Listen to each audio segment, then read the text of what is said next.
अंतर्राष्ट्रीय महिला दिवस के अवसर पर दिल्ली की मुख्यमंत्री रेखा गुप्ता ने कहा कि हमें अपनी बेटियों को आत्मनिर्भर बनाने के लिए हर संभव प्रयास करना चाहिए। उनका मानना है कि केवल तभी समाज में महिलाओं को समान अवसर मिलेंगे और वे अपने अधिकारों के प्रति जागरूक हो सकेंगी। वो अपने घर पे उनका अभिवादन करने आए लोगों से मिल रही थी।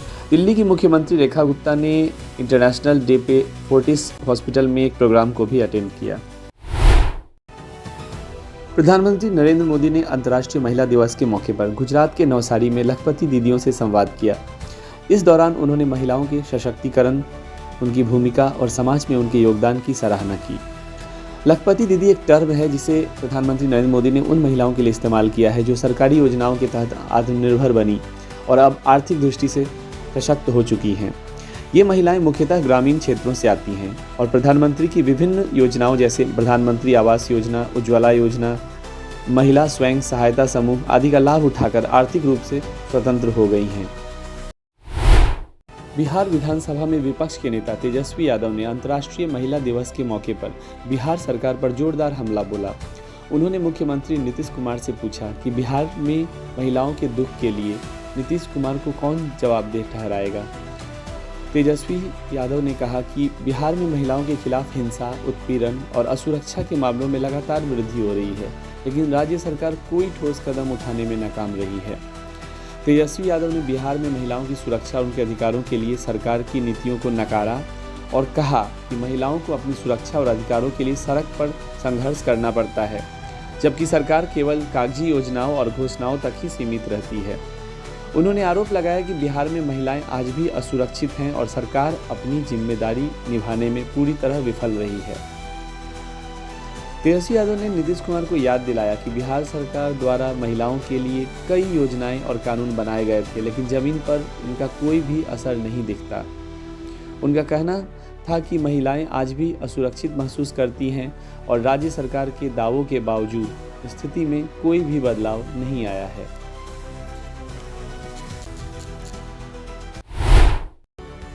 अमेरिका के वाणिज्य मंत्री हावर्ड ल्यूटनिक ने इंडिया टुडे कॉन्क्लेव 2025 में भारत द्वारा रूस से हथियारों की खरीद और ब्रिक्स गठबंधन में उसकी भागीदारी पर चिंता व्यक्त की। ब्रिक्स में ब्राज़ील, रूस, भारत, चीन और दक्षिण अफ्रीका देश आते हैं। उन्होंने कहा कि भारत को रूस से हथियारों की खरीद बंद करनी चाहिए क्योंकि यह वाशिंगटन और दिल्ली के संबंधों को प्रभावित करता है। इसके अलावा ल्यूटनिक ने ब्रिक्स द्वारा अमेरिकी डॉलर के स्थान पर वैकल्पिक मुद्रा लाने के विचार पर भी चिंता जताई। उन्होंने कहा कि इस प्रकार की पहल अमेरिका और भारत के बीच प्रेम और स्नेह को प्रभावित करती है। हालांकि दिसंबर 2024 में भारत के विदेश मंत्री एस जयशंकर ने दोहा में कहा था कि ब्रिक्स देशों का अमेरिकी डॉलर को कमजोर करने का कोई इरादा नहीं है और ब्रिक्स मुद्रा लाने का भी फिलहाल कोई प्रस्ताव नहीं है। ल्यूटनिक ने यह भी डिस्कस किया कि भारत अमेरिकी सामान पर उच्च टैरिफ लगाता है। उन्होंने भारत से टैरिफ में व्यापक कटौती करने का आग्रह किया, जिससे अमेरिकी उत्पाद भारतीय बाजार में प्रवेश कर सके और दोनों देशों के बीच व्यापक संबंध अधिक न्याय संगत हो सके। इन मुद्दों पर अमेरिका की चिंताओं के बावजूद भारत ने स्पष्ट किया है कि उसकी नीतियां अमेरिकी डॉलर को कमजोर करने के उद्देश्य से नहीं हैं और ब्रिक्स मुद्रा पर कोई सक्रिय प्रस्ताव नहीं है। भारत और अमेरिका के बीच व्यापार और रक्षा संबंधों में संतुलन बनाने के लिए दोनों देशों को इन मुद्दों पर संवाद जारी रखना आवश्यक है। गुजरात के वलसाड जिले में एक भीषण आग ने 15 से अधिक स्क्रैप गोदामों को पूरी तरह नष्ट कर दिया। यह आग बुधवार रात लगी और जल्द ही आसपास के गोदामों तक फैल गई, जिससे भारी संपत्ति का नुकसान हुआ। स्थानीय प्रशासन और दमकल विभाग ने घटनास्थल पर पहुंचकर आग बुझाने के प्रयास शुरू किए, लेकिन तब तक आग ने कई गोदामों को अपनी चपेट में ले लिया था। घटना की सूचना मिलते ही वलसाड जिले की दमकल टीम और आसपास के अन्य क्षेत्रीय विभागों ने मिलकर आग बुझाने का काम शुरू किया। आग इतनी तीव्र थी कि उसे नियंत्रित करने में घंटों का समय लग गया। अधिकारियों के मुताबिक आग लगने से कई स्क्रैप सामग्री और अन्य ज्वलनशील पदार्थ राख हो गए, इससे भारी नुकसान हुआ है। प्रारंभिक जांच में यह आशंका जताई जा रही है कि आग बिजली के शॉर्ट सर्किट से लगी हो सकती है। हालांकि इसकी पुष्टि की जानी बाकी है। राहत कार्यों के दौरान कोई जनहानि की खबर नहीं आई है, लेकिन दर्जनों लोगों की आजीविका पर संकट आ गया है क्योंकि ये गोदाम स्क्रैप का व्यापार करते थे। वहीं वलसाड के जिला कलेक्टर ने मौके पर पहुंचकर राहत कार्यों का निरीक्षण किया और जल्द ही पीड़ितों को मुआवजा देने की बात कही। पुलिस और फायर विभाग की टीम आग के कारणों की जांच कर रही है।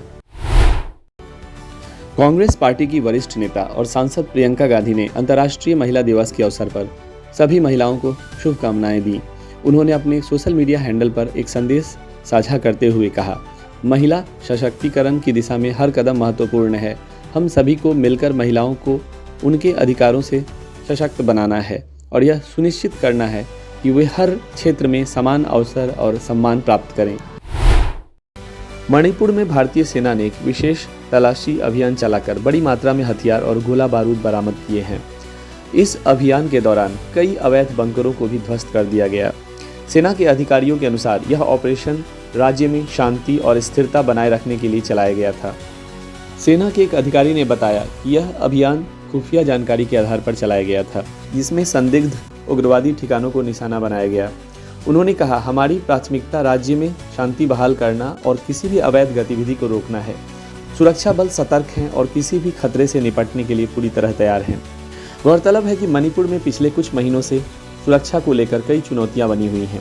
सेना और अन्य सुरक्षा एजेंसियां लगातार अभियान चलाकर शांति भंग करने वाले तत्वों के खिलाफ सख्त कार्रवाई कर रही हैं।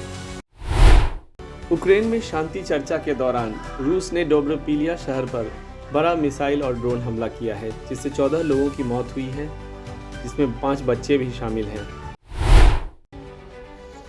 दक्षिण भारतीय फिल्म इंडस्ट्री की मशहूर अभिनेत्री नयनतारा की फिल्म मुकुट्टी अमन 2 की शूटिंग आधिकारिक रूप से शुरू हो गई है। फिल्म की शुरुआत एक पूजा समारोह के साथ हुई, जो चेन्नई में आयोजित किया गया। इस अवसर पर फिल्म के निर्माता, निर्देशक और पूरी टीम ने धार्मिक विधि से पूजा की और फिल्म के सफल होने की कामना की।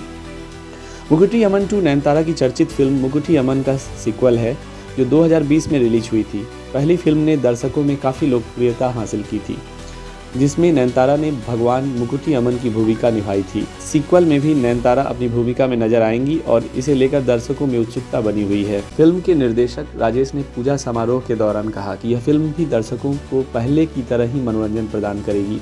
फिल्म के निर्माता और टीम ने उम्मीद जताई कि यह फिल्म भी लोगों को एक सकारात्मक संदेश देगी। इस पूजा के दौरान नयनतारा भी बहुत उत्साहित नजर आईं और इस फिल्म की सफलता के लिए उन्होंने शुभकामनाएं दी। फिल्म के अन्य कलाकार और क्रू मेंबर्स भी इस मौके पर मौजूद थे। 9 मार्च 2025 को भारत और न्यूजीलैंड के बीच आईसीसी चैंपियंस ट्रॉफी का final match Dubai international cricket stadium में खेला जाएगा। भारत ने पूरे टूर्नामेंट में अपराजित रहते हुए सेमीफाइनल में ऑस्ट्रेलिया को हराकर फाइनल में प्रवेश किया है।